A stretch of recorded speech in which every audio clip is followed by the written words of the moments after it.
Le Ghana est un pays mûr qui conjugue avec sérieux démocratie et développement loin de l'infantilisme politique dans lequel végètent encore certains de nos pays, tous francophones, curieusement, et où à l'exception du Bénin et du Sénégal, la vie politique s'écoule au rythme des coups d'État, des dynasties présidentielles et de la cacophonie du troisième mandat.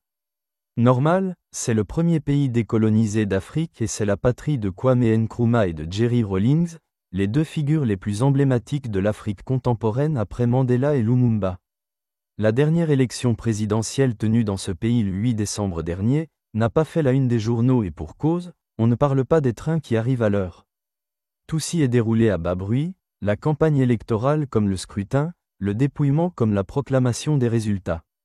Aucun éclat de voix, aucune manifestation de rue, aucun recours devant les juridictions en vigueur.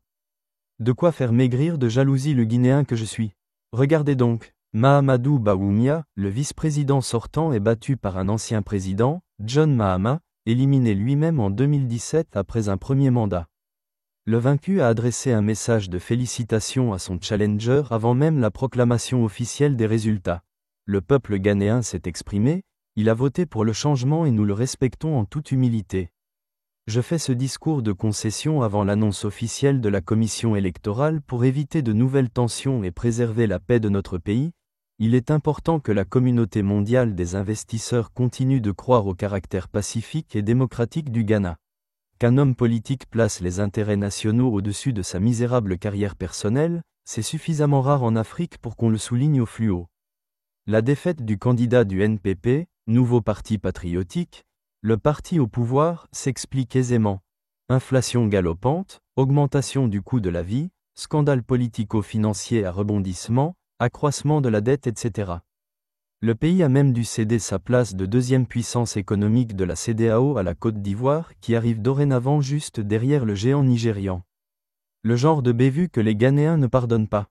Malgré ce coup de pompe économique, ce pays dynamique, aux institutions solides, bénéficie toujours d'une solide réputation et pas seulement auprès des investisseurs.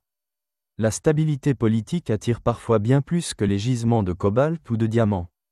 C'est le gage le plus sûr de la prospérité, elle favorise le climat social et encore mieux, le climat des affaires. Il n'est pas exagéré de dire que depuis 1992, il flotte à Accra comme un air de Scandinavie.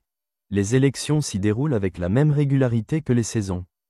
Nous dansons même si ce n'est pas encore tout à fait la fête. En Afrique centrale, c'est toujours l'immobilisme. Au Cameroun, Biya est encore là, de même que Sassou au Congo. Au Tchad, il y a bien eu des élections mais sous les bottes de celui qu'il faut bien appeler le maréchal fils. Quant au Gabon, on attend de voir bien que Bongo soit tombé. En Afrique de l'Ouest, les expériences démocratiques ont toutes viré au cauchemar. Mais bon, l'Afrique a connu pire que ça. Et quoi que l'on dise, elle est mieux armée aujourd'hui pour affronter la montée des périls. En un an, l'opposition a gagné les élections présidentielles dans pas moins de 5 pays.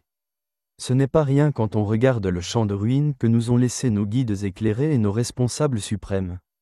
Les amateurs du troisième mandat et les professionnels de la transition n'y peuvent rien. L'Afrique suit son bonhomme de chemin, elle sort doucement des méandres du pouvoir absolu et c'est le Ghana qui tire les autres.